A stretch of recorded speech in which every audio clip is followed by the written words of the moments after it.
सूरतुर राद कुरान पाक की 13वीं सूरत है जो मदनी है और इसमें 43 आयत हैं।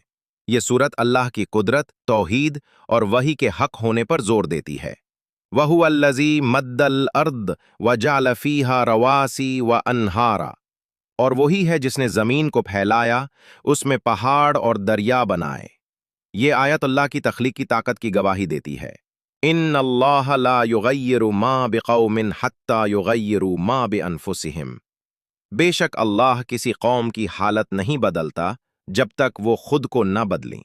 ये आयत अमल, नियत और खुद एहतिसाबी का पैगाम देती है। अला बिज़िक्रिल्लाह तत्मइन्नुल क़ुलूब। खबरदार, दिलों को सुकून सिर्फ अल्लाह के जिक्र से ही मिलता है। ये आयत दिल के सुकून और रूह की तस्कीन का राज बयान करती है।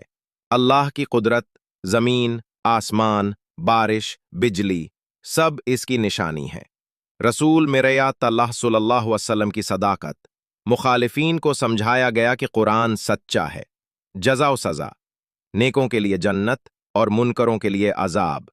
दुआ और सब्र, मोमिनीन को सब्र, नमाज और दुआ का हुक्म। आखिर में सूरतुर राद हमें बताती है कि तब्दीली दिल से शुरू होती है और सुकून सिर्फ अल्लाह के जिक्र में है।